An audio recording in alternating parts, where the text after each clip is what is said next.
sapos. Capítulo 16. Según el sapo, es la pedrada. Agustín estrechó la mano del diputado Melchor mientras abría la puerta de su oficina. Así quedamos, diputado, dijo y le dio unas palmadas leves en el hombro. A ver cuándo me hace el honor de invitarme a su tierra.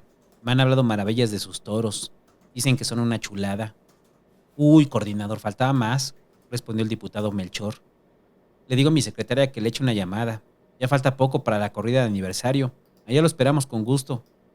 En serio que dirán lo que quieran, pero es la mejor corrida del país. Pues ya estamos, cómo no, dijo Agustín. Le dio de nuevo la mano y un abrazo breve, donde pudo aspirar el aroma penetrante a cigarro que emanaba del saco de Melchor. Aguantó la respiración, siempre con una enorme sonrisa. Cerró la puerta, respiró profundamente y musitó. Este pinche pendejo. Le había salido caro el apoyo de su grupo parlamentario. Apenas eran 10 diputados, una mancha pequeña que se difuminaba en medio de los cientos que componían el Congreso. Eran integrantes de un partido que poco representaba, oportunistas avisados que seguían ahí, año tras año, legislatura tras legislatura. Habían encontrado la fórmula perfecta para hacer negocio. Los pescadores del mar revuelto, que era el Congreso dividido por las iniciativas del presidente Barrera. Melchor y su grupo lo sabían. Los que cargan la balanza son más valiosos que los que hacen peso, chamaco. Así son las cosas, le había dicho Agustín con una sonrisa cínica. Sabían vender muy bien su apoyo. Llevaban décadas enquistados con aquellos que les pudieran comprar sus votos. Un nuevo presidente, un líder nacional, no importaba. Ellos se acomodaban con el que llegara. Sabían oler al ganador y apostaban por él para después revenderle su apoyo en el Congreso. Agustín necesitaba de sus manos alzadas y tenía que pagar las caras. En eso radicaba el poder de su líder y cacique, el diputado Melchor, quien gracias a eso se había ganado el mote de malhechor. El cabrón del malhechor, decían todos a sus espaldas. Pero los años pasaban y él seguía ahí, coordinando a un grupo de mercenarios que antes de preguntar qué, exigían el cuánto. Estaba por concluir el periodo legislativo y el presidente quería aprobado su proyecto de última hora, antes de que todos los diputados salieran a buscar la reelección a un cargo más alto. Barrera quería que pasara el gran proyecto nacional de vivienda. Se había retrasado durante un año por no llegar a acuerdos en el legislativo y sabía que no podía esperar más. Tenía que ser así y tenía que ser en ese momento, antes de que media clase política se fuera a hacer campaña para garantizarse el futuro. Los recursos con los que Agustín negociaba no eran suyos, sino la voz del presidente, prometiendo apoyos, candidaturas y todo aquello que no podía hacer en persona, ni confiar al coordinador de su partido en el Congreso. La función de Agustín era la de mero intermediario, acordar con los diputados de los partidos pequeños, con los independientes, con la gente del partido que lo había hecho diputado, ese partido al que se les había colado, y aunque todos ya lo señalaban de ser un operador al servicio del presidente Barrera, lo habían dejado hacerse vicecoordinador parlamentario, presidente de la Comisión de Desarrollo Metropolitano, quien negociaba todo en nombre del presidente, porque éste le había agarrado afecto luego de que hubiera demostrado su capacidad de consenso, su encanto político natural que seducía los oídos de los demás e imponía amenazas amparadas desde presidencia. Aunque no era parte de ese partido, Agustín navegaba muy bien en su crisis. Después de la elección, Salazar y Romero se habían ido en picada. Todos hablaban de la peor derrota en años. A lo interno les cuestionaron las malas decisiones, la falta de voluntad política, la estupidez pragmática con la que se habían desenvuelto. La Coneja se había encargado de ser quien encabezara las críticas, les debatía todo, demeritaba su autoridad votando las primeras reformas de Barrera, dándole el espaldarazo, el voto de confianza en beneficio del país, dejando claro que tenía una buena relación con el presidente, más allá de su época como compañeros en la universidad, de los rumores que la señalaban como gente cercana a Barrera, con quien había negociado un alto al fuego para ir construyéndose durante todo el periodo que gobernara. La Coneja, la diputada Prieto, la coordinadora de la principal fuerza opositora, repetía hasta el cansancio que no eran tiempos de división ni de polarización, eran tiempos de paz, de unidad, de un gran proyecto nacional que juntara a todas las fuerzas políticas del país. Lo decía en conferencias de prensa, en sus eternos posicionamientos llenos de histrionismo, en las entrevistas en noticieros, en las recién surgidas redes sociales que se habían vuelto su principal medio de comunicación. Había cambiado de apariencia, no solo política, sino física. Se veía más joven. Había dejado atrás los zapatos bajos y las faldas floreadas. Las había sustituido por trajes sastres negros y azules, completamente lisos, con tacones altos que mandaban la señal de que frente al Congreso estaba la mujer más preparada y profesional del país. Se había quitado una década de encima en cada centímetro del cuerpo. Era la representación física de la mujer dura, inteligente y hermosa. La mujer inalcanzable que gritaba en el Congreso e improvisaba respuestas ingeniosas a los detractores. La mujer que estaba metida en cada una de las conversaciones nacionales, siempre dejando claro que ella sabía de lo que hablaba. Se sentía su presencia donde fuera, con los camarógrafos que la seguían como si fuera una estrella de cine, con los legisladores que la revoloteaban alrededor, deseosos de acercarse un poco a ella porque faltaban el poder que comenzaba a aglutinar. Y siempre a su lado, Agustín, hablándole al oído, tan cerca que casi parecían besos en el cuello, acompañándola en cada una de sus decisiones, intercediendo por ella en cualquier discusión, atendiendo la línea directa con Presidencia, ahí donde ella lo había puesto para que fuera su enlace, para que no la vincularan si algo salía mal, ahí donde Agustín había escuchado que la promesa de Barrera se repetía, aquella que no había cumplido pero que prometía cumplir en la siguiente elección, dejarla pasar. Agustín era un mero intermediario y estaba bien con eso, protegido bajo el manto de la Gran Alianza Nacional por el Desarrollo. Debía hacer todo lo posible para garantizar los votos que necesitaban para su aprobación. Tenía rienda suelta, podía ofrecer y el margen era amplio. Tú ofréceles, Agustín. Tú eres bueno solucionando y acordando con los amigos. Le había dicho Barrera 3 meses atrás en la reunión que tuvieron la Coneja y él con el presidente. No como el coordinador, que no sirve para esto. El que se concentre con los del partido. Tú ni te desgastes con ellos. A ti no te ven como una amenaza. Es lo bueno que seas moderado en el discurso y en los hechos. Te lo dije en su momento y te lo repito ahora. Lo que necesites. Pero ¿qué más necesitaba Agustín si desde que puso un pie en el Congreso todo le resultaba fácil? Dialogar, exponer en el pleno, negociar, hacer acuerdos, endulzarle el oído a quien se dejara. Se hablaba de su enorme talento, de su carisma que parecía casi infinita, de la inteligencia y el conocimiento que lo hacían parecer un viejo en el cuerpo de un hombre joven y bello. De poco en poco lo invitaban a todos los eventos y a todos asistía. No desperdiciaba la oportunidad de hablar, de dar un discurso improvisado, de abrazar niños y mujeres indígenas. Parecía saber de todo. La Comisión de Cultura le daba prioridad a su participación. De todos era conocido su conocimiento casi enciclopédico. Muchos apuntaban a que tenía memoria fotográfica porque nunca leía sus discursos. Los memorizaba o los iba improvisando sobre la marcha, sin trabarse, sin muletillas, con el ritmo y tono que hacía a muchos decir que sus palabras hipnotizaban. Las cámaras lo anhelaban y siempre le sacaban las mejores fotos, las que lo habían llevado hasta las revistas de sociales, donde se hablaba de él como un nuevo político, como lo que el país había estado esperando desde hace muchos años. Un político joven, fresco, con ideas, inteligente, culto, de cuna humilde, cercano a las millones de personas que hasta 2 años atrás no sabían de la existencia de un tal Agustín Castillo. Ese era el relato que le gustaba contar, el que disfrutaba leer, el mismo que le redactaba la agencia de comunicación y él palomeaba. Sabía que los fotógrafos recibían buen dinero para sacar sus mejores ángulos.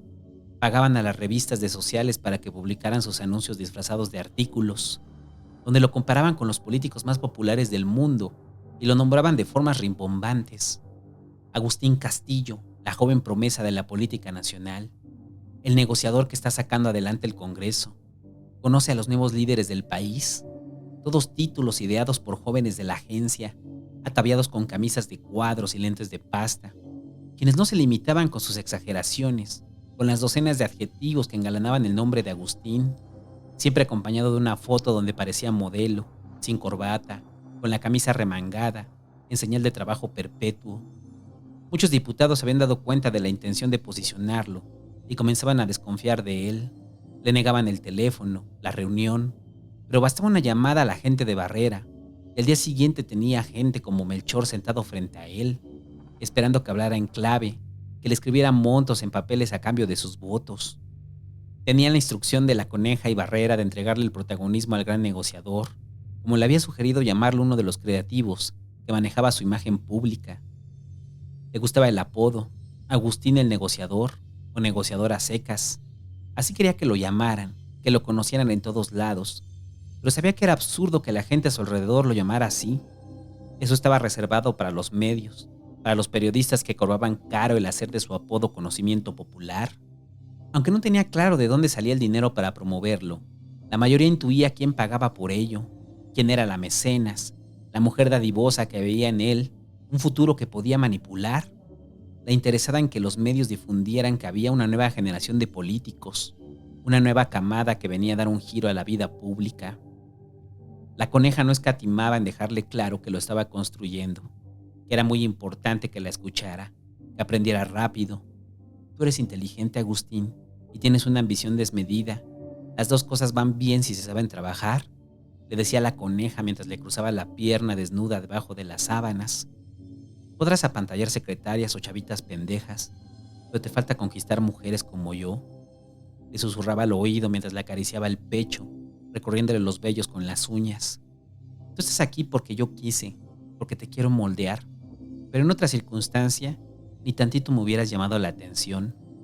Dale gracias a tu difunto suegro, Agustín. Siempre tienes que estar agradecido, porque si no fuera por él, de tanto que chingó para que entraras, me hubiera perdido de esto.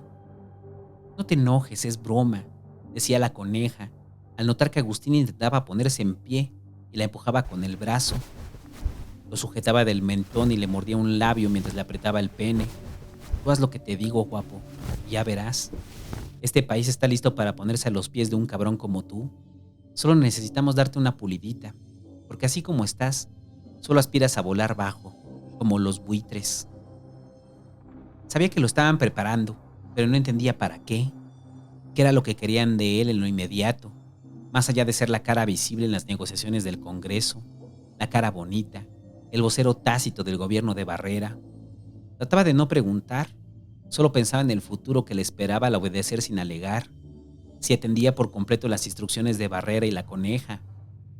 Ya llegaría el momento de que él estuviera del otro lado, ya tendría la oportunidad de ser la voz cantante y no un simple coro desvanecido en el fondo. Sabía que no era su tiempo, aún no, tenía mucho por tragar, antes de que pudiera aspirar un poco a ser más que una herramienta al servicio de ellos. No era la primera vez que se sentía así, un simple muñeco listo para ser manipulado. Toda su vida lo había sido y estaba acostumbrado, vestido siempre con traje sastre, obligado por su madre desde el momento que podía caminar. Ay, qué bonito mi caballerito, recordaba Agustín. Qué bonito mi muchacho, qué guapo mi hijo, qué bien te ves, qué bien hablas. Ganó el concurso de matemáticas, el de oratoria, hasta medalla se trajo de natación. Qué bonito mi Agustín. Si fuera más joven, me hubiera buscado un novio así.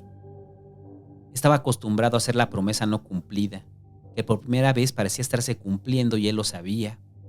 Por eso aceptaba.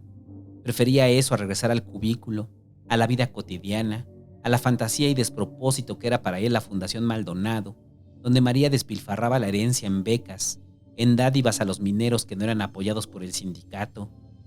Prefería pasar largas jornadas trabajando para olvidarse de todo, para sentir el poder que, aunque no era suyo, se le había sido otorgado, y para él eso era más que suficiente. Se sentó en el escritorio, cansado de que su mente le diera vueltas una y otra vez, harto de los mismos pensamientos circulares, una vorágine de voces que lo hacían sentirse un impostor, y las que acallaba trabajando hasta quedar exhausto. Por eso evitaba a su madre, a su padre, a María. Lo hacían pensar más allá de lo que necesitaba en ese momento. Lo distraían de lo que para él era prioridad, sacar el gran proyecto nacional de vivienda, lo que le abriría las puertas y le sacudiría la imagen de ser un simple siervo al servicio de la coneja. La deseaba con la misma magnitud del odio. Sabía que lucraba con él, que lo utilizaba y se lo recordaba cada que podía. Se lo colgaba como accesorio en las reuniones. Hacía juego con su bolso y sus zapatos.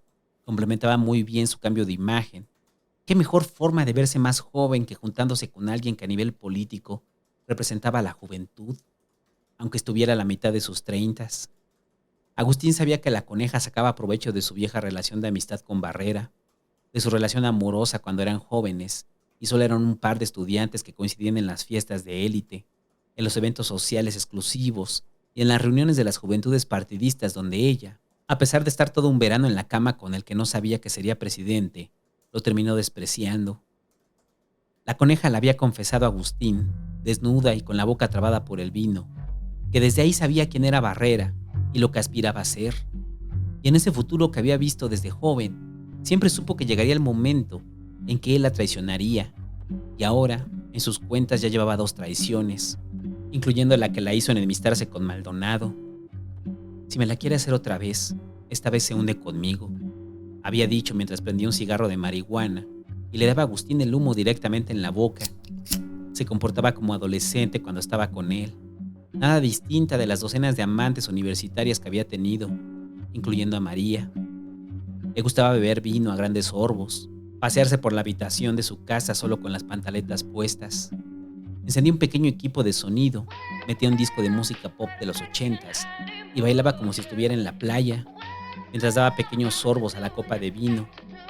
Era como si quisiera demostrarle a Agustín, a sí misma, que aún era joven, que el paso del tiempo no había transcurrido por sus pechos que Agustín notaba flácidos y caídos, por sus caderas estriadas y las nalgas donde los costosos tratamientos no habían ocultado los hoyuelos prominentes de la celulitis. Cuando los humos de la marihuana le hacían efecto, se sentaba en un taburete y cantaba la canción que estuviera sonando. La repetía de memoria y acentuaba su pronunciación del inglés en las estrofas. A veces era británico, otras estadounidense. De acuerdo a la canción que sonaba, la coneja se ponía en la piel de las voces que le remitían a sus años de estudiante. Regresaba a la cama y seguía cantando mientras besaba a Agustín y repetía el coro de la canción. Le cantaba desentonada y le tiraba el vino sobre el pecho y lamía de él. Un lugar común que Agustín identificó como algo que había visto antes. Una mala imitación de una película que pasaban a la medianoche. Así sentía que actuaba la coneja en la intimidad de ese cuarto, completamente distinta a la mujer dura que salía a dar entrevistas en contra de la legalización de las drogas, en contra del aborto y todo aquello que Agustín supuso que había vivido en carne propia. Él solo le seguía el juego. Si la coneja quería vivir una fantasía de esa época, le daría el gusto. Trataba de recordar aquellas escenas y solo pensaba en cortinas blancas agitadas por el viento, en la fuerza de sus brazos presionando las muñecas de la coneja, en el aroma a cuero de los sillones que le resultaba familiar, el mismo aroma de la casa de sus padres, con el que había crecido durante años. Sus encuentros duraban poco, apenas unas horas antes del anochecer, y cuando la coneja se calzaba los tacones y se ponía en pie, volvía a ser la misma de siempre. Ya no hablaba con esa voz juvenil que impostaba en un tono agudo. Cambiaba las palabras y les daba mayor formalidad a sus oraciones. Ya no lo besaba y evadía siquiera tocarlo. Salían de la habitación y ella dirigía la charla. Le preguntaba sobre las negociaciones, sobre el orden del día. Le giraba instrucciones mientras revisaba el teléfono sin siquiera verlo a los ojos. Agustín volvía a ser el accesorio, o quizás solo cambiaba su función. Pasaba de ser la fantasía materializada al simple operador político, el que ya le molestaba, al que le respondía con indiferencia para que se fuera de ahí lo más rápido posible. Había culpa en ella que disfrazaba de mando. Detrás de sus órdenes, de su repaso hosco de la agenda legislativa se escondía la culpa que le recorría la cabeza. O eso pensaba Agustín, que no sabía qué versión de ella era real. La mujer desnuda y libre con la copa en mano, o la mujer dura y seria que le abría la puerta y la cerraba sin siquiera regresarle la mirada. Sonó el teléfono de la oficina y Agustín regresó la mirada a los documentos que tenía frente a él. No habían pasado más de 20 minutos y ya tenía programada otra reunión. Descolgó el teléfono y le indicó: «Sí, que pase, por favor». Se peinó rápido, se revisó el aliento con la mano y con un diminuto frasco esparció un poco de menta en forma de aerosol adentro de su boca. Tosió levemente para aclararse la garganta, se acomodó las mancuernillas, se puso en pie, abrió la puerta y dijo con una voz alegre: «Diputada Toña, pásele, por favor. Buenas tardes». «A ver, Agustín, yo no voy a votar ese pinche dictamen», gritó Toña mientras el palanqueta miraba hacia el techo con la pierna cruzada. «Yo tengo voz como secretaria de la comisión y digo que no pasa. Así que hazle como quieras, cabrón. Lo que están haciendo es una chingadera. No le quieren mover ni una sola coma. No quieren cambiar nada, ni negociar nada. Pues váyanse a la chingada. Tú mejor que nadie sabes el tipo de gente que represento a Agustín. Estuvimos juntos en la campaña y me sorprende que seas tan insistente con el tema. Ni Maldonado, que en paz descanse, tenía estos huevotes para pedir las cosas así. ¿Sabes lo que va a pasar mañana si les dicen que su diputada votó ¿O que les expropien sus casas para construir sus torres de departamentos? ¿En serio? ¿Te has puesto a pensarlo? Eso no es lo que propone la iniciativa, Toña. Te invito a revisarla bien, interrumpió Agustín, siempre calmado, sin levantar la voz, aunque tenía ganas de gritarle a Toña, de ponerse al nivel de la calle que para él era como ella se expresaba. Quería recalcarle que él también había estado en la campaña, que no tenía miedo de entender a la gente, de hablar como ellos, en sus términos, en sus palabras atrabancadas que Agustín siempre pensó como una falla del modelo educativo. No podía llevar la discusión de la misma forma, porque sabía que Toña jugaba sucio. Siempre apelaba al recuerdo de Maldonado para dejarle claro que para ella él no era nada, no merecía su respeto, y estaba lejos de ser su adorado Oscar Maldonado, al que habían traicionado para cambiarse de bancada, apenas arrancado el Congreso, pinches delincuentes, pensaba Agustín al ver al Palanqueta, con los lentes oscuros y el rostro lleno de cicatrices. Sonreía con el humo del cigarro en la cara. Aunque sabía que estaba prohibido fumar en todo el recinto, poco le importaba. Era secretario técnico de la comisión que Toña encabezaba, y sabían que, si se iba a negociar con ella, él y su humo deberían estar en la misma habitación. Por favor, dale una revisada al documento. Todo está ahí. Si es necesario, les mando a alguien para que les aclare punto por punto que no se va a expropiar nada, si no es con el consentimiento de la gente. No me trates de pendeja, Agustín.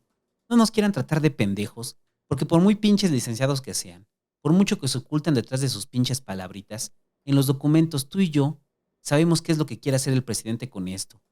No necesito los grandes estudios como tú y tus pinches amiguitos para saber que esto se va a chingar a la gente. ¿Crees que en el centro todos tienen título de propiedad? ¿Escrituras? Ni la casa de la güera tiene los papeles en regla, Agustín, no mames. No necesito un doctorado en pendejadas para decírtelo de frente. Este proyecto va con toda la intención de chingarse a la gente. A ver, Toña, déjame explicarte de nuevo, dijo Agustín y se acomodó en la silla. No me digas a ver, respondió Toña. Ese a ver significa les voy a explicar, pendejos. Agustín respiró hondo y se aguantó el reclamo y las groserías. Realmente le repugnaba a Toña. Cada parte de ella le era repulsiva. Su nariz gruesa, sus ojos negros y diminutos, su gordura que había adquirido en 2 años de ser diputada. Odiaba su aroma, su cabello relamido y pegado hasta la nuca. Le incomodaba su ropa, ese saco blanco acompañado de una falda verde, con el bolso estrafalario y oneroso que llevaba la marca como un mosaico, dejando en claro que ya no era Toña la comerciante, aquella con la que había trabajado en campaña. Para Agustín, Toña solo era una pobre imitación de lo que creía que eran los políticos, una copia mal hecha, como la ropa que le había visto vender en plena campaña para generar simpatías cuando recorrió el centro con Maldonado. Estaba perdiendo la paciencia con ella y era una mala señal. Poca gente lo sacaba de sus casillas. Solo algunos diputados lograban exasperarlo así, al borde de querer mandarlos al carajo. Omitía los tecnicismos legislativos, maquillaba las palabras para que Toña entendiera a medias la iniciativa de ley, o para que por lo menos lograra comprender que no era una petición, sino una instrucción directa del presidente Barrera. No les quiero faltar al respeto, Toña, pero necesito que me escuches un momento. Esto no es el pleno donde puedes ganar la discusión a gritos. Aquí necesitamos calma para que lleguemos a una solución. Puedes llevar los artículos en los que estés en contra al pleno. No pasa nada. Haz las reservas que consideres pertinentes. Si en ese momento decides votar en contra por cada uno de ellos, creo que estás en tu derecho y así dejas claro que estás representando a tu gente. Pero la ley en general se tiene que aprobar así. La tenemos que pasar hoy mismo en la comisión y tenemos menos de 2 horas para ponernos de acuerdo, porque solo faltas tú para que pase. Las modificaciones que pides no se pueden hacer ahorita, Toña, y urge subirla. Te doy mi palabra de que en la discusión veremos punto por punto las reservas y tú serás quien suba a tribuna a echarlas abajo. La que más te causa problemas es la de expropiación, ¿no? Eso te la dejo a ti, para que tú seas la voz que la encabece y cederemos. Me comprometo a checarlo con todo el bloque para que esa reserva no sea desechada. ¿Te parece? No me parece, Agustín. No voy a ceder en nada. El aprobarlo en la comisión ya es un mal mensaje para mi gente. Simplemente no va, y háganle como quieran. Agustín la miró unos segundos en silencio, cansado de ella, del Palanqueta que jugaba con su teléfono, mientras fumaba plácidamente, completamente aburrido de la discusión. No, Toña, pues así no se puede dialogar, no hay condiciones.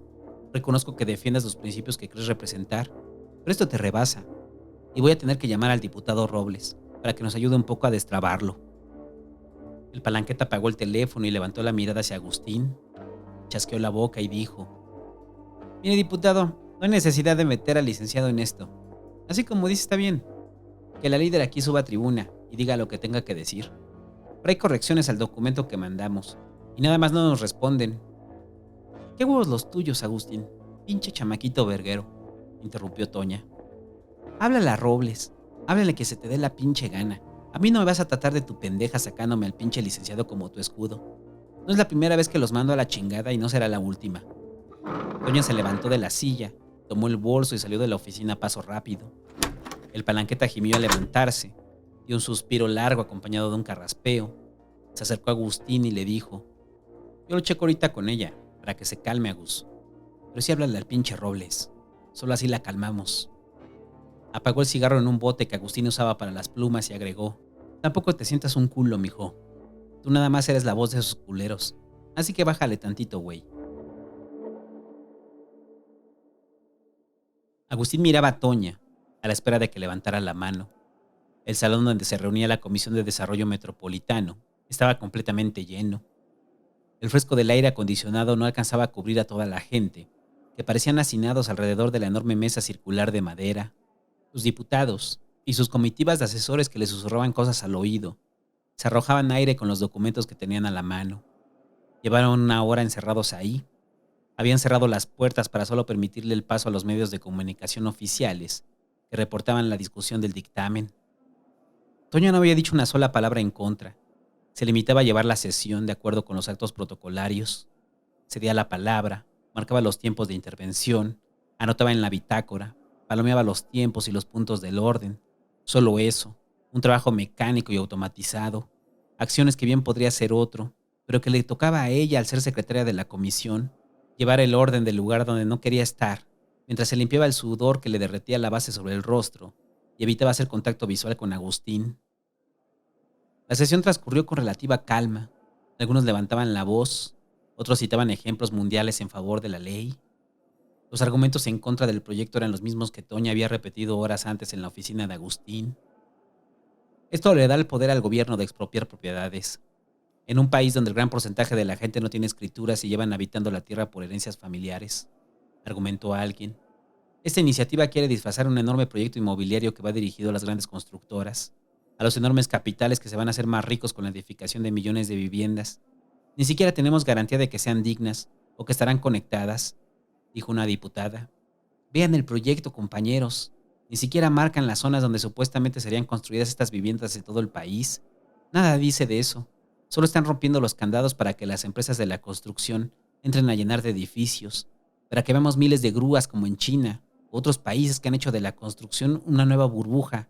Escúchenlo bien, va a reventar, dijo un diputado más. Agustín repetía el guión a favor, el mismo que había sido secundado por el diputado Melchor y otros 3 más, que con Toña serían 4.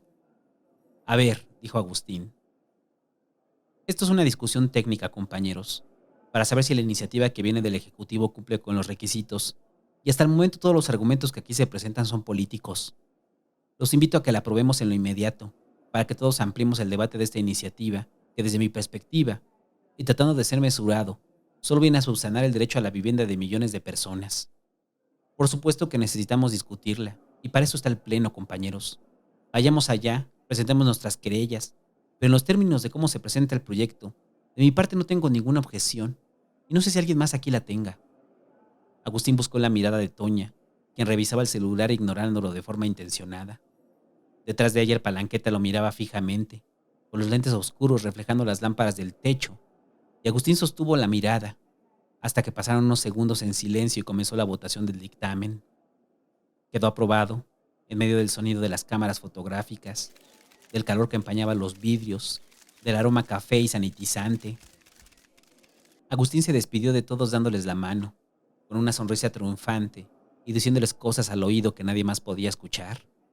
La iniciativa del presidente, la gran reforma del Proyecto Nacional de Vivienda, se subiría a pleno en 4 días, y Agustín sabía que tenía el tiempo contado para garantizar los votos necesarios para su aprobación, incluyendo el de Toña, que salió del salón apenas apagaron los micrófonos, dejando solo al palanqueta, que se acercó a Agustín y le dijo: diputado, me dice el diputado Robles que si mañana podemos platicar temprano. Agustín se veía el cuerpo en el espejo, completamente desnudo, Se secaba con una toalla después de un baño rápido. Miró con desprecio la barriga que había emergido de él.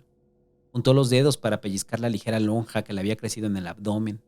La tironeaba como si quisiera arrancarla de un solo jalón. Hizo presión con los brazos y los notó más delgados que antes. A pesar de sus esfuerzos, de moderar su alimentación, de caminar alrededor del recinto lo más que pudiera, había ganado peso. Era insignificante, apenas perceptible para los demás, pero para él era repulsivo. Años de cuidar su cuerpo, de alimentación impecable, de rutinas de ejercicio que se habían vuelto un hábito implantado por su madre. Siempre le repetía lo mismo: ve a tu papá, todo jodido por comer mal, todo viejo y feo por tanto refresco. Tú no vas a ser así, Agus. Para mí que ese señor ni tu papá es, ni se parece en nada. Ojalá no saque su gordura, ni su carácter, ni nada que se le parezca. Recordaba siempre que se veía al espejo, o cuando practicaba deportes y ganaba medallas en su adolescencia, siempre con el cuerpo en forma, educado a disfrutar el juego pero con la obligación de ganar. Y ese día había ganado. Por eso se miraba hipnóticamente en el espejo, victorioso, enamorado de su talento, de su capacidad, de su futuro. El teléfono llevaba minutos sonando y a Agustín poco le importaba. Ignoraba a aquellos que hacían fila a través de la frecuencia para hablar con él. Había establecido tonos específicos para quienes tenían primacía. Los demás debían esperar a que él encontrara un momento para regresarles la llamada. En esos 2 años su teléfono personal no había parado de sonar. Tanta gente lo buscaba: viejos profesores, alumnos, compañeros del posgrado, mujeres de las que apenas recordaba el rostro. Y aunque al inicio lo disfrutaba, terminó hartándose de los intentos de conversaciones que solo eran preámbulos para ofertarle algo: una asesoría, una oferta de servicios de comunicación, un trabajo en algún lado. Cambió de número a uno más personal, dedicado solo a los asuntos que le interesaban. No tenía interés en revisar su viejo teléfono donde parecía haber concentrado todo aquello a lo que no deseaba volver. Le sorprendían las atenciones que recibía. Qué tan rápido la gente lo había llenado de reconocimiento e interés. El mero título de diputado, aunque fuera de lista y ni siquiera estuviera garantizado su futuro, le había abierto más puertas que todos los años de ser simplemente Agustín. Lo disfrutaba, sacaba provecho de ello, gozaba el poder que los demás le otorgaban al llamarlo señor diputado. Estaba en un grupo privilegiado al que siempre había aspirado pertenecer, donde pensaba que solo cabían cientos de personas como él, y afuera una población de millones, ansiosos por algún día ser ellos. Qué tan fácil la gente se deslumbra por el título de diputado, se decía Agustín, al ver que todo se le daba de forma inmediata desde el inicio. Denle el paso, apártenle una mesa, recíbanlo con aplausos. ¿Le mando algo, señor? ¿Necesita algo más? Al inicio no había pasado ni medio año y ya tenía una corte de gente dispuesta a satisfacer todos sus deseos, porque en el país el título de diputado importaba más que el de doctor y, sobre todo, importaba más que el apellido Castillo. Salió del baño con la toalla colgada al hombro y comenzó a vestirse. Tenía camisas de repuesto para mantener el aroma limpio que lo caracterizaba por las noches.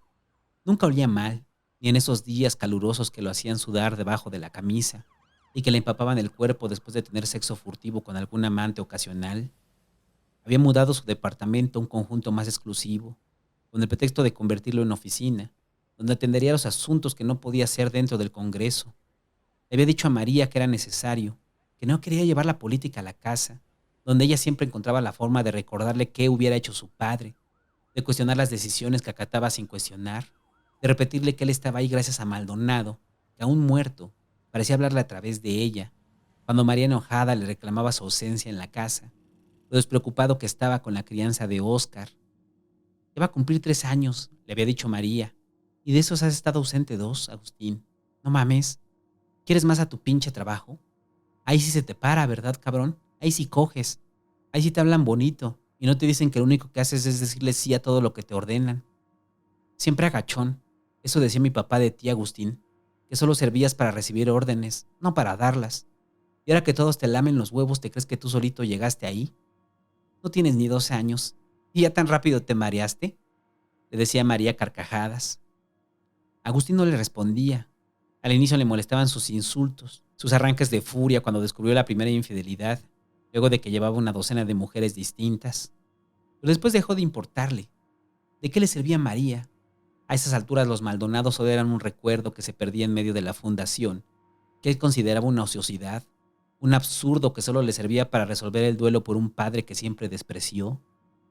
Si María quería gastarse su dinero en esa falsa filantropía, en su juego de empresaria, en comprar a billetazos la redención del nombre de su padre, que lo hiciera. Él no dependía ya de ella, ni de Maldonado, al que solo recordaba con un cariño falso que mostraba cuando hablaban de él o lo presentaban como el yerno del fallecido Óscar Maldonado. Se puso una playera, unos jeans y bajó en chanclas a despedir a la joven asesora del diputado Melchor, que se había llevado a la cama ese día. No le prestaba atención a lo que decía. La mujer le hablaba sobre los tratos del diputado y el acoso constante que recibía de su parte. Se quejaba de su aliento alcohólico que disfrazaba con el cigarro, del sudor que dejaba impregnado, un sudor rancio que le recordaba el aroma del ganado. Agustín escuchaba sus palabras, pero omitía darle significado.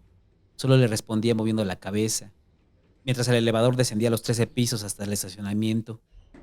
Agilizó la despedida, repitió el discurso de siempre, la necesidad de que preservaran su privacidad, el no decirle a nadie para evitar los malos entendidos en el Congreso. La despidió cálidamente, como si fuera su novio, cerrando el pacto, el vínculo amoroso falso, el que fingía en complicidad para garantizarse el anonimato. Vio el auto salir y subió a la cafetería incrustada en esas torres de departamentos. Compró un café, un sándwich de espinacas y atún. Su dieta comenzaba ya, y regresó a su departamento que nunca había sido su oficina. La separación con María era inevitable y lo sabía. Por eso llevaba un mes sin presentarse a su casa. Solo veía al niño cada 15 días, los fines de semana.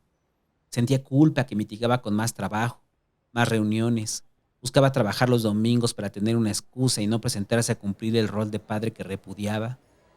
Afortunadamente para él, había muchos compañeros con una vida parecida a la suya. Se juntaban los domingos a planear el lunes, a elaborar agendas, a negociar acuerdos y las votaciones venideras. Hablaban de política nacional e internacional, cuestionaban las decisiones en los estados, se burlaban de los escándalos mediáticos de los presidentes de los partidos, hablaban política, comían política y antes de despedirse se decían entre ellos, señor diputado, señor alcalde, señorita senadora, y regresaban en medio de la noche a sus casas con la satisfacción de haber trabajado ese día, con el gusto de haber evitado a la familia que les estorbaba. A veces lo invitaban a ranchos, a inauguraciones de módulos de atención, a eventos culturales que Agustín despreciaba porque le quitaban el tiempo de trabajar. Es que el pinche Agustín no tiene hobbies, déjalo, güey, le había dicho el diputado Menchaca cuando le había invitado a viajar a Estados Unidos para ver un partido de fútbol americano. Su afición es el poder, cabrón, ¿no lo ves?, respondió otro diputado. Y Agustín sonrió con ellos, mostrándole las fotos de sus épocas como universitario, en las que jugaba fútbol. Él cuando quieran, yo no solo veo, yo lo juego, cabrones. Les respondió sonriendo sin recordar la última vez que lo había hecho. Quizá tenían razón. No recordaba hacer otra cosa en los últimos años. Solo mujeres y el Congreso, solo Barrera y la Coneja, solo Maldonado y María. Dos cosas a la vez, dos tareas resumidas en una sola. Ya no leía como antes, ni veía películas, ni usaba sus ojos para otra cosa que no fuera la política. Solo así se iba a sacudir lo novato, estudiando, aprendiéndose las reglas del juego para después torcerlo, memorizando discursos e investigaciones que le preparaban los asesores, posando una y otra vez en las fotos que decoraban las notas periodísticas. Si Maldonado le había dicho que estaba verde y lo iban a hacer madurar a periodicazos, qué mejor que envolverse de una vez en ellos, acelerar el proceso. La amenaza había sido el mejor consejo que su difunto suegro le había dado, y Agustín sentía que maduraba semana con semana. Solo era cuestión de tiempo. No podía desesperarse. La maduración lleva un proceso y para Agustín, Maldonado en su desesperación, se había podrido antes de tiempo.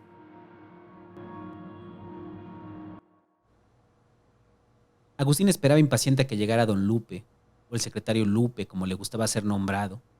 Él lo había conocido como el Palanqueta, y así lo quería recordar siempre.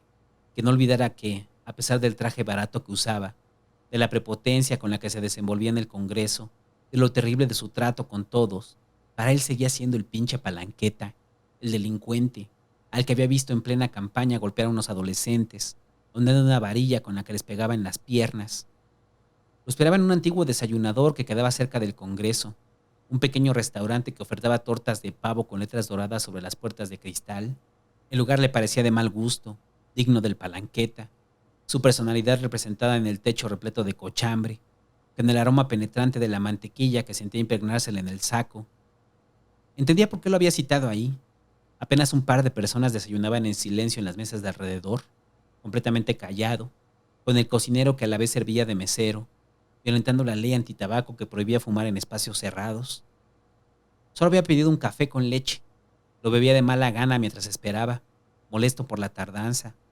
A él nadie lo hacía esperar, a menos de que fuera necesario, y ese era el problema fundamental.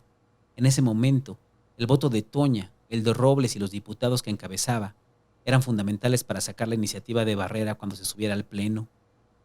Tenía cálculos de lo que le tocaba a él negociar, solo lo suyo, los votos que le había encargado Barrera conseguir, y dentro de esos, el de ese grupo que Agustín consideraba una caterva de criminales. Pero no podía negarse. El mensaje de presidencia había sido claro. Lo que más le molestaba es que toda la gente que le tocaba atender eran líderes pequeños, coordinadores de unos cuantos, dirigentes de poca monta, que habían llegado al Congreso solo por ser reconocidos en sus pueblos. Pero fuera de ahí, nadie sabía de ellos. Eran nombres que solo servían para engrosar la lista de votación, manos alzadas que sumados definían votaciones, pero en lo individual, en la jerarquía de poder, poco importaban. Agustín quería tratar con los coordinadores de los principales bloques, de los partidos, con el presidente del Congreso que lo ninguneaba en las reuniones con la Coneja. Pero en lugar de eso estaba ahí, metido en un restaurante al que ni siquiera podía llamar cafetería, en espera del palanqueta, que envió entrar calmadamente mientras saludaba con la mano al dueño del local. Ahora sí lo que nos interesa, güey. El diputado me mandó a mí porque ya sabes cómo es esto, Agus, dijo el palanqueta mientras le daba una mordida a la torta de pavo. Siguió hablando con la boca llena. Tú también estás aquí porque alguien te mandó. La diferencia es que yo acepto que me mandan, y tú te quieres ver el muy chingón, que la mueves tú solo. Pero los dos sabemos que también eres el monstruo de alguien. ¿En serio no vas a pedir una, güey? Qué mamón, pinche Agus. Si en la campaña bien que le entrabas a la fritanga. ¿O a poco nomás era para que te cogieras ñoritas? El palanqueta rió y se limpió la boca al darse cuenta de que el rostro de Agustín era de un hartazgo profundo. Ya, Agus, relájate, cabrón. Solo estoy rompiendo el hielo. Porque después de lo de ayer como que todo se quedó bien raro entre nosotros. Y no quiero que te lleves esa impresión. Mira, yo solo cumplo órdenes, Agus. A mí nomás me mandan a operar. De pinche mensajero. El palanqueta le dio un sorbo al café con leche. Sacó los cigarros de la camisa. Se colocó uno en el labio y continuó. Solo aquí me dejan fumar, ¿tú crees? Bien mamones en otros lados. Voy a ser rápido, Agus. Porque ya te veo bien jodido de estar aquí. Es como ver un pez fuera de su pinche pecera. El licenciado y la jefa ya le van a pedir a Toña que pida licencia. Para que entre la suplente. Ya son muchas chingaderas. Entre que es de mecha corta y se acelera a la primera, ya van varias veces que la caga y termina diciendo pendejadas en la calle. Se iban a esperar a que terminara. De cualquier forma, ni candidatura tiene para competir, pero sabemos que urge, porque en una de esas se pone loquita y vota mal y ya valió madres. ¿Me cachas? No tienes idea de cuánto la quiero, cabrón. Cuánto adoro a esa pinche vieja. Pero desde que la hicieron diputada es insoportable la cabrona. Yo soy más pendejo. Y quizá por eso no entiendo bien todo lo que quieren hacer. Y por qué Toña se pone tan al pedo. Pero me queda claro algo, güey. Esto viene desde arriba. Y uno aquí, pues solo obedece. No se pone a sentirse el muy chingón. Ni a decir que el derecho a la vivienda y no sé qué verga más. Uno simplemente dice, sí señor. Porque si ella está ahí, es porque el licenciado y la jefa querían que estuviera ahí. Ese es el pedo, Agus. Nomás no entiende que eso es lo que debe hacer. Yo no sé desde cuándo se volvió tan preocupada por lo que pasa en este pinche país, o en esta puta ciudad. Eso le pasa a la gente como ustedes. Se cuentan tanto el choro de ayudar a la gente que se lo terminan creyendo, sin darse cuenta de que eso nomás se lo creen ustedes. Pero güeyes como yo, que venimos de la calle, no les creemos ni madres. Y si quieren que les creamos, pues que se vea voluntad, Agus. Pura pinche voluntad de su parte. Agustín se acercó a él y habló bajo. Si ya tomaron la decisión de pedirle que se tome licencia, ¿para qué vienes a decírmelo aquí? Esto se resolvía con una llamada. Uy, Agus, aquí no es necesario que hables bajito, güey. Aquí nadie te espía, mamón. Te lo digo porque dice el licenciado y la jefa que tú andas caritativo con todos. Y aunque ellos lo quieren hacer y quieren ayudarte, pues la pregunta es, ¿cómo nos vas a ayudar tú a nosotros?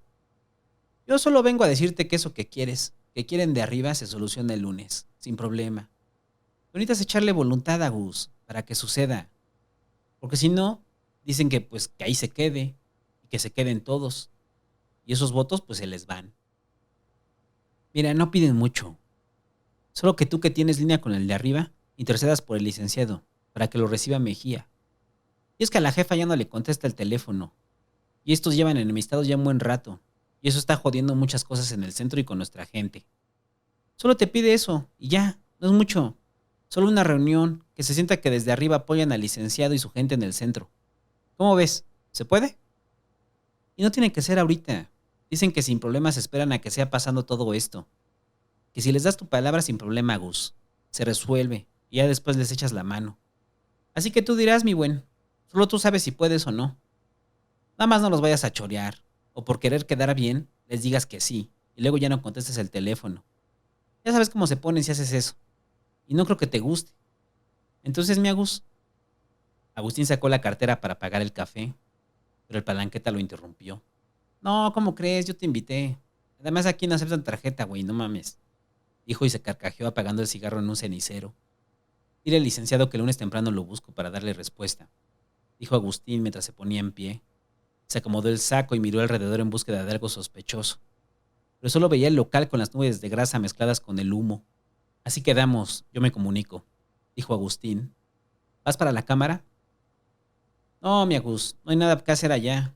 Que resuelvan los pinches asesores que sirven para pura madre los pendejos. Yo tengo cosas que resolver acá. Cuídese mucho, diputado. Agustín salió del local rumbo a la calle y el palanqueta se quedó unos minutos más, mientras revisaba el teléfono para detener la grabación del audio. Voltó alrededor para asegurarse de que Agustín estuviera lejos. Marcó por teléfono y dijo: ¿Todo bien con el amigo, jefa? Sí, dice que sí, para que le hable al licenciado y le diga que ya se comprometió. No, ¿cómo que le voy a decir a ella? Eso les toca a ustedes. Yo soy el que le va a tener que aguantar a hacer el berrinche, jefa. Y cuando se pone de malas no hay ni quien la aguante. Ahora imagínense cuando le digan: Mejor ni me aparezco por allá.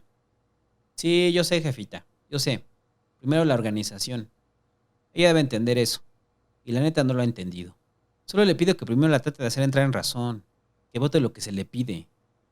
Ya si no le hace caso a usted, pues le pide lo de la licencia. Pero primero trata de convencerla. A usted siempre la escucha. Cuídese mucho, jefa. El palanqueta colgó el teléfono y dejó un par de billetes sobre la mesa. Ahí te dejo para el gasto, güey, le dijo al cocinero que panizaba unas milanesas. Tus tortas, palanqueta, le respondió y le entregó una bolsa grande de papel. Las trajeron el fin de semana. Hizo una pausa y continuó con voz baja y tímida. Ya que estás en eso, dile a esos güeyes que cuiden sus modos. Luego se pasan de pinches obvios. Vienen con el carro y hasta se estacionan allá afuera, valiéndoles madre que todos los ubiquen. Yo hablo con ellos, dijo el palanqueta. Tomó la bolsa y salió del local. Encendió otro cigarro. El humo se le fue al ojo y lo apretó con fuerza. ¡Ta madre! Estos pendejos, pensó, molesto porque le echaran a perder lo único que lo hacía sentirse bien en ese momento. Ese trabajo para el que sabía que era bueno, porque se jugaba en las calles y no en una oficina. Ese que pagaba mejor, sin preguntas, sin documentos que probaran su educación. Se había acostumbrado al buen ingreso, al que le pagaban en cheque y al que le entraba en efectivo, y guardaba en la casa que compartía con Toña. 2 años que le habían dejado cantidades que nunca hubiera imaginado tener, que le servían para llenar de regalos a Toña, a los niños, a Karina, para ahorrar lo suficiente esperando que lo de la política por fin terminara y pudiera regresar a la vida que le gustaba. Extrañaba a Toña, su Toña, no a la diputada que le gritoneaba en la oficina, no a la mujer que se había vuelto explosiva y se pavoneaba en los pasillos del Congreso y presumía ser de barrio como carta de presentación. No sentía que sus acciones buscaran traicionarla, ni siquiera lo pensaba como algo malo. Toña se enojaría un tiempo con él, pero después regresarían a los besos, a los arañazos en la cama, a dormir juntos, a cumplir las vacaciones que nunca habían tomado. Regresarían a las calles, a lo suyo, a ser comerciantes, a que lo regañara por su ropa mal hecha que él insistía que estaba de moda, al proyecto de bodegas que pensaba construir. Eso era lo que él deseaba y sabía que iba a pasar, pero prefería acelerar las cosas, hacer que sucediera. Ya estaba cansado de los políticos, de gente como Agustín que abundaban por todos lados, con los que tenía que convivir a diario, a los que soportaba solo porque así se lo habían indicado. La campaña lo había hecho sentir bien, poderoso, con nueva vida, pero esos 2 años lo habían desgastado. Lo suyo eran las calles, la gente, la guerra con los otros grupos, correr a la gente de Enriqueta, caminar por las avenidas mientras le silbaban los conocidos y le decían: ¿qué pedo, pinche palanqueta? Eso era él, no el hombre que se vestía de traje y soportaba idiotas, no el secretario Lupe que sentía pudrirse detrás de un escritorio, el que no entendía nada de lo que hacía ahí y todos señalaban como un ignorante advenedizo. El palanqueta no podía verse como Agustín, ni como Robles, ni como ninguno de esos hombres y mujeres que se decían diputado o diputada a cada momento. Esas personas de ropas caras e inmaculadas, de formas falsas y voces tersas a la fuerza. Esos que para él pertenecían a otro mundo, uno ajeno, que sentía haber invadido. Ese mundo donde se darían cuenta tarde o temprano, si es que no lo habían hecho ya, que ni él ni Toña pertenecían ahí.